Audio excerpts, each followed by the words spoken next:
Beta janji, beta jaga Ale untuk selamanya. Beta janji akan setia.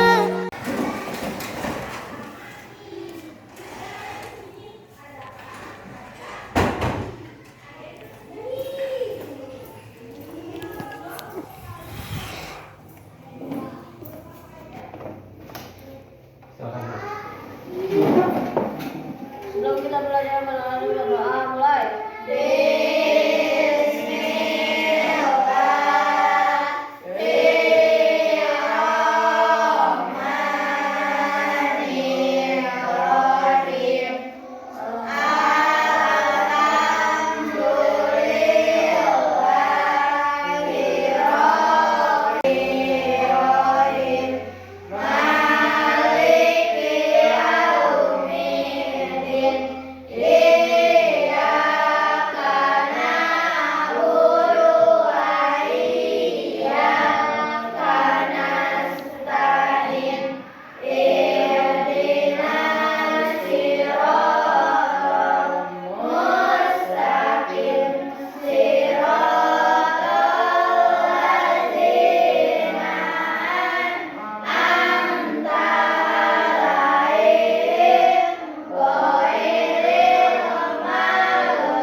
Siap, dulu kali. Siap. Semua? Yes. Kita akan belajar tentang materi pelajaran akidah, tentang materi kalimat thayyibah. Nah, sebelum Bapak akan melanjutkan ke materi, hari ini kita akan belajar tentang pelajaran akidah Arab. Ya, itu materinya tentang kalimat thayyibah. Ya. Nah, sebelum melanjutkan ke materi, ada yang tidak sekolah? Hadir semua. Kalau hadir semua, berarti Bapak tidak perlu mengabsen. Ya, tidak perlu mengabsen. Oke. Sebelum melanjutkan pelajaran, Bapak pengen kesemangatan kalian dulu. Siap untuk belajar? Siap. Mana semangatnya? Yes.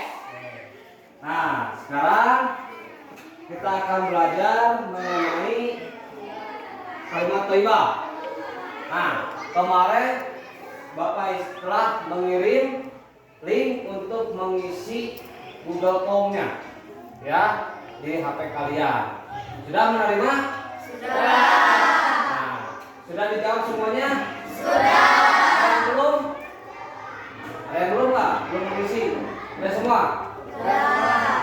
Kalau sudah, nah Bapak dilihat dari keterangan yang diisi oleh kalian, mampu dan tidak mampu, tahu dan tidak tahu tentang pelajaran kalimat thayyibah. Ya, oke. Nah, sebelum melanjutkan pelajaran, Bapak akan memberitahu di sini tujuan pembelajaran. Nah, sebelum melanjutkan tujuan pembelajaran, apakah kalian pernah mendengar kalimat thayyibah subhanallah? Pernah. Pernah mendengar? Pernah. Ketika kapan kalian mengucapkannya? Tahu nggak? Ada?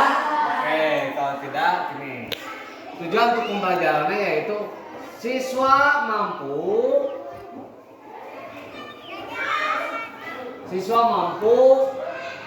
mengartikan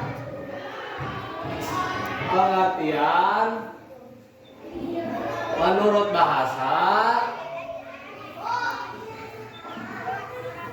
dan istilah tentang kalimat thayyibah. Nah, ini yang pertama. Ini untuk tujuan pembelajaran. Kenapa kalian harus belajar tentang kalimat thayyibah ini tujuannya? Kalian harus tahu tentang pengertian kalimat thayyibah. Khususnya yang pertama adalah subhanallah. Yang kedua yaitu mampu. Nah, lanjut. Yang kedua, siswa mampu mengamalkan kalimat thayyibah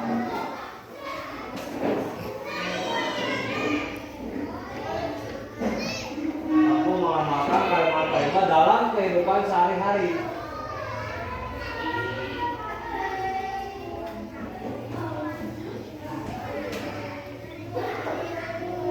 Ya. Nah, jadi tujuannya adalah siswa mampu mengamalkan tujuan pembelajaran, yaitu mampu mengamalkan kalimat thayyibah dalam kehidupan sehari-hari. Nah, nanti akan diberitahukan, akan dijelaskan tentang pengertian kalimat thayyibah. Ya. Nah, Bapak akan memberikan tentang peta konsep atau alur untuk kalian belajar kalimat thayyibah. Yang pertama disebutnya itu peta konsep ya. Yang pertama kalian belajar tentang pengertian kalimat thayyibah subhanallah. Ya. Yang pengertian menurut bahasa dan istilah. Ya, lalu contoh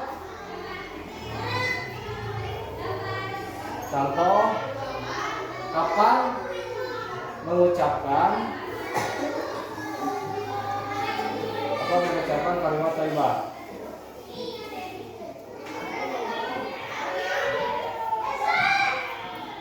Itu kedua, pengertian kalimat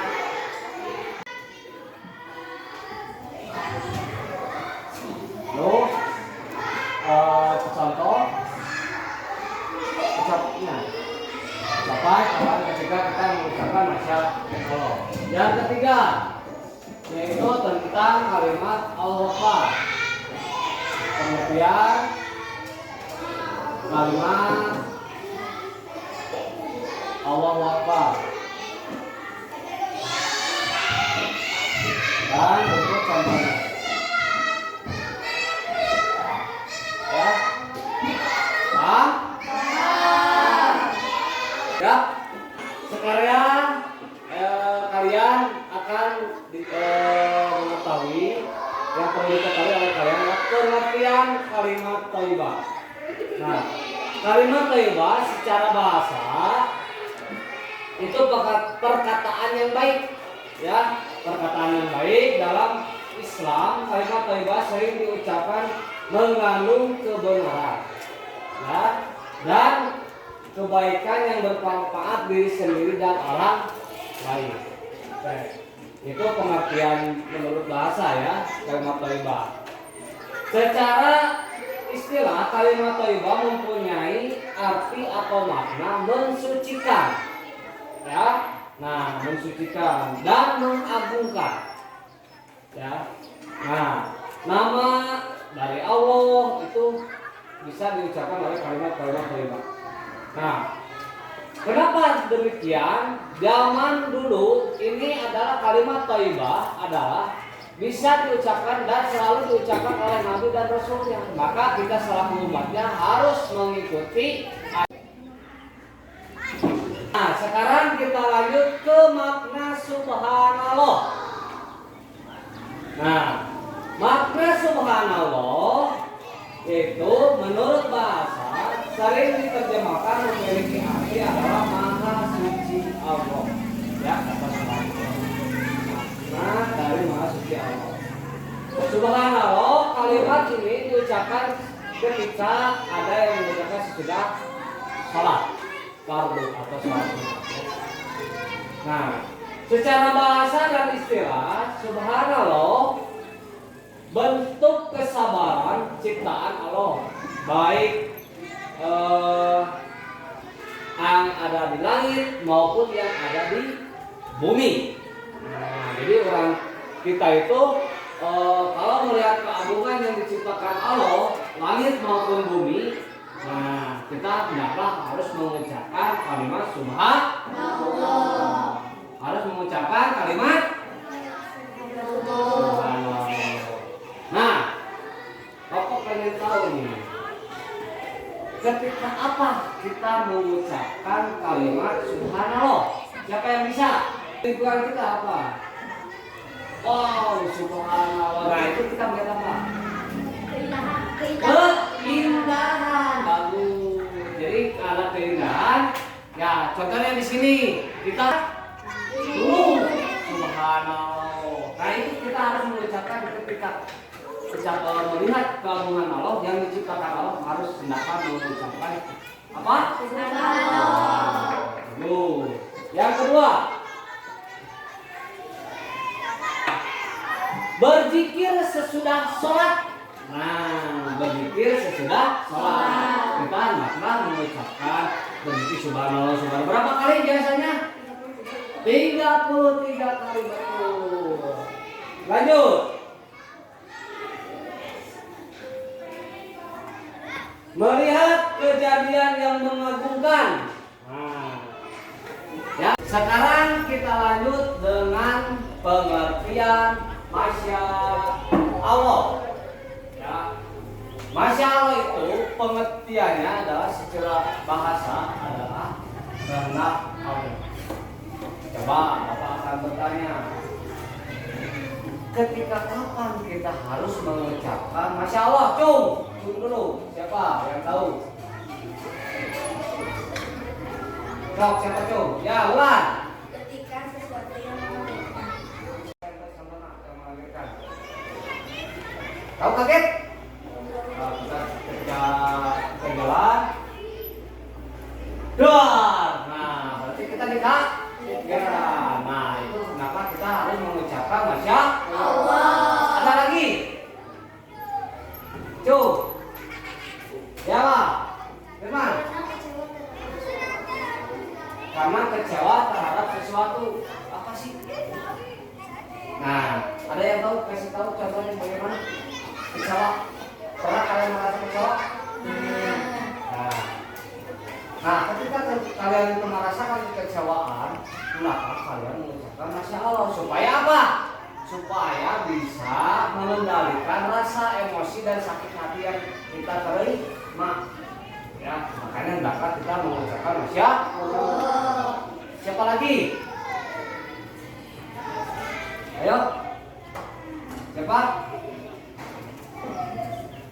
Memperlakukan kelihatan yang tidak baik. Contoh, adek, mama, depan. Nah, yang tidak baik seperti apa? Ini kalian sebutkan sedang apa ini mereka?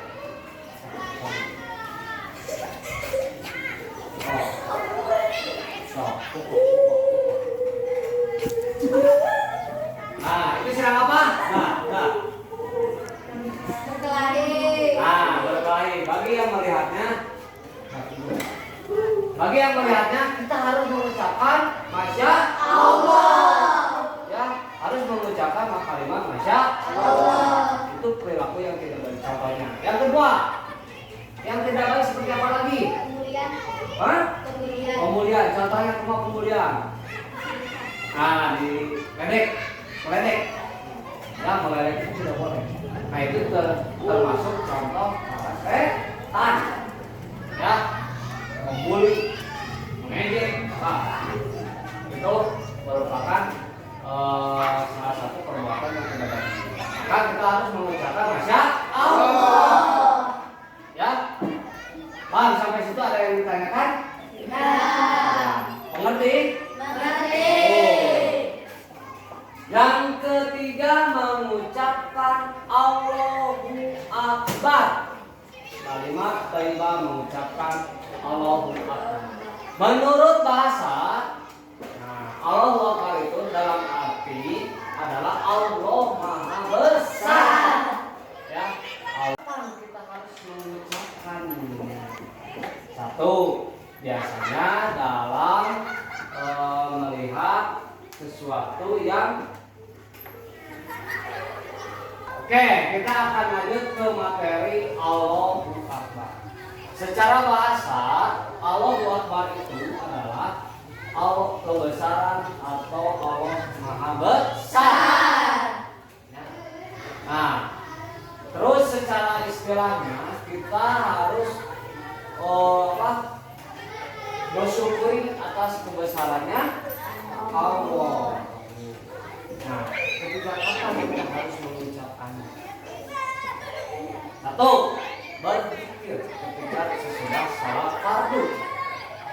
Yang kedua, bacaan sholat.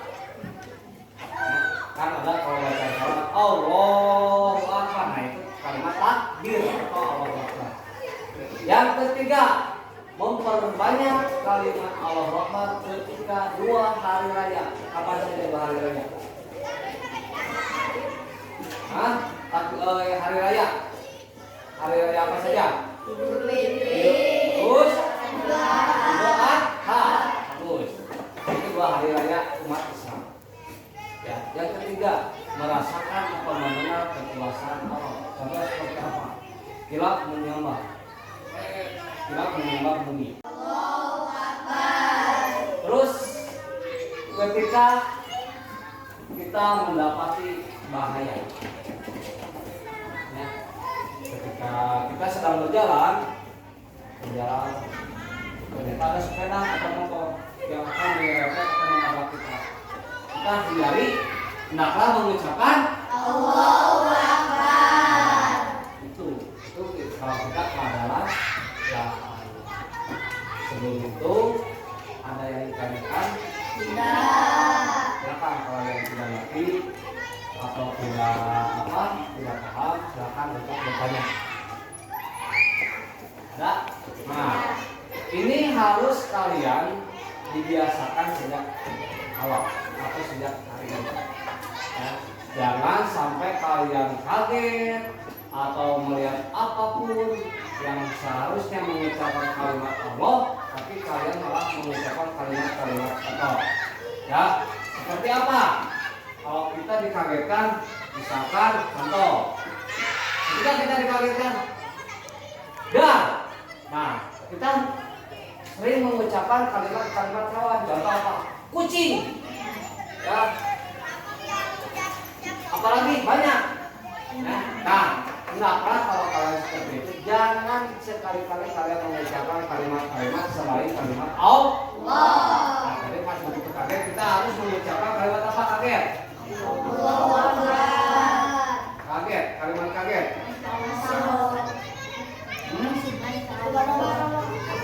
Ya?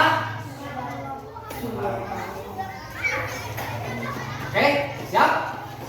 Nah, hikmah untuk mempelajari kalimat ini itu ada hikmah. Satu, kalian itu akan terhindar dari sifat-sifat sombong.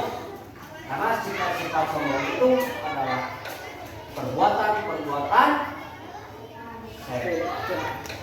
Ya, jadi kalau kalian mengucapkan kalimat thayyibah itu hikmahnya adalah kita supaya terhindar dari orang-orang yang sifat sombong. Kalian mau bersifat sombong? Tidak. Sekecil apapun sifat sombong, neraka jahanam yang akan menunggu.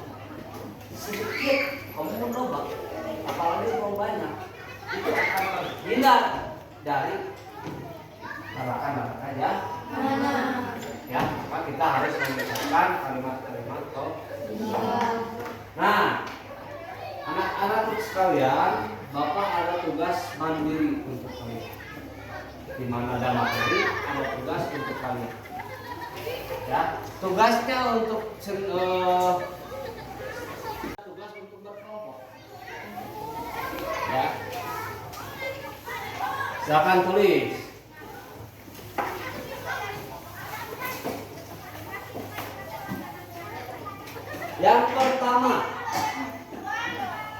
Jelaskan pengertian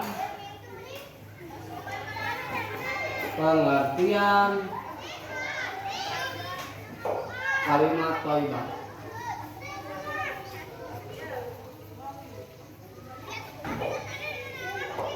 Yang kedua, berikan contoh kalimat thayyibah. Jadi dari tiga itu kalian pilih salah satu dan kalian harus berikan contohnya ya. Yang ketiga, gambarkan dan jelaskan. Gambarkan contoh dari kalimat thayyibah. Ya, jadi kalian gambar dari contoh. Tadi kalian ada apa di sini? Ada yang tadi contoh yang di depan itu kalian lagi sedang apa? Apa? Berkelahi. Nah, sedang berkelahi kamu gambar. Banyak di medsos tentang gambar animasi yang sedang berkelahi. Yang kedua apa? Saya emang nggak mau berkelahi pak, ingin mengekecewaan, boleh. Ya, pak saya mah ingin merasakan atau yang merasakan tentang atau mendengar bahaya, boleh. Misalkan kita bikin tiang listrik, lalu petir, boleh gambarkan. Ya. Ini tugas untuk mandiri atau tugas masing-masing.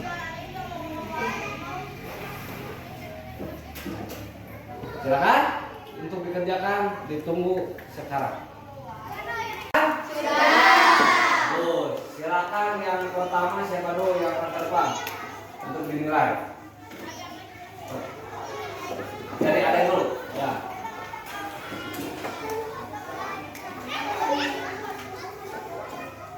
Oke, betul semua. Silakan dulu. Ayo, Alex.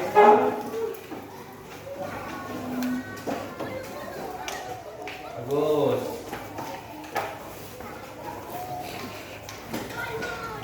Oke, bagus.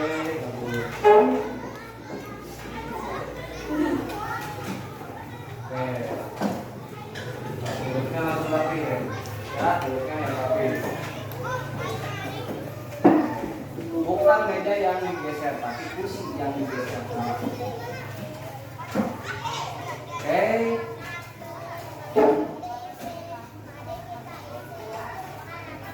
Bagus.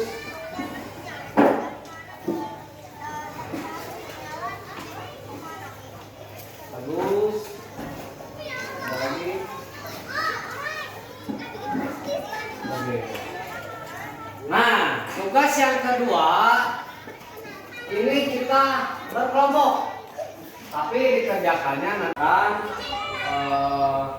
pembelajaran dan dilihat dari tugas kalian semuanya betul. Ya, berarti kalian sudah mengerti apa yang Bapak jelaskan dari kalimat thayyibah. Ya, nah ada lagi tugas yang harus kalian kerjakan, tugas kelompok. Ya, tugas berkelompok. Bapak akan disesuaikan dengan tempat tinggal supaya enak kalian berdiskusi di rumah. Ya, yang pertama Bapak akan membuat dua kelompok. Ya, yang pertama kelompok pertama Adek, Elis, Bibin, Nurman, dan 4 orang. Kelompok satu. Ya, Adek, Elis, Bibin, Nurman kelompok satu dan Alpi, Dini, Eva, Ulan, Firman itu kelompok 2. Ya, silakan nanti kalian kerjakan tugasnya di rumah dan minggu depan sesuai dengan pelajaran Bapak kumpulkan. Ya, berarti untuk tugasnya. Sekarang tugasnya yang pertama.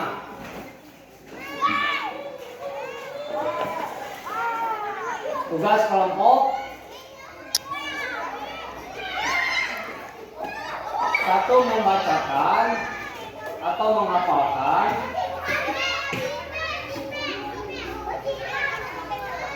kalimat thayyibah.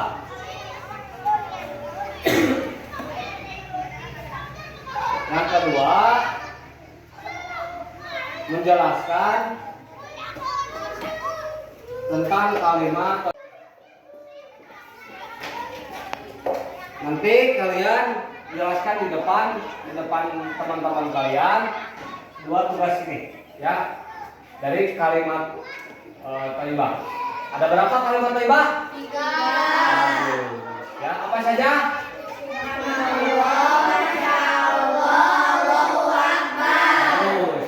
Nah, nanti kalian begitu sudah mengerjakan tugas kelompok harus menjelaskan. Apa sih yang tadi Bapak jelaskan? Dibalikan lagi atau dikembalikan lagi, jelaskan kembali. Paham? Mengerti? Nah, dari hasil pembelajaran ini, karena berhubung waktu Bapak sudah habis, kesimpulan dari belajar ini yang pertama, ada Nabi Muhammad SAW bahwa kalimat thayyibah itu adalah sedekah. Kita itu bersedekah bukan hanya barang atau harta saja, tapi dengan kalimat seperti itu pun kita bersedekah. Contohnya apa saja? Ada apa? Kalimat apa? Dari subhanallah. Itu kalimat apa subhanallah? Terus? Lanjut? Nah, dengan kalimat-kalimat itulah kita bersedekah. Ya, jadi Nabi Muhammad SAW bersabda bahwa asalnya kalimat thayyibah adalah bersedekah. Nah, dari hasil belajar ini kita harus membiasakan sejak dini untuk menghafal dan membiasakan diri untuk mengucapkan kalimat thayyibah. Ya. Nah, kalau tugasnya kerjakan nanti di rumah, tugas kelompoknya jangan sampai kalian tidak ada yang tidak mengerjakan. Harus mengerjakan. Mengerti? Silakan kalau sudah mengerti, jelaskan bukunya. Kita lanjut dengan minggu depan sampai ketemu lagi di minggu depan. Ya.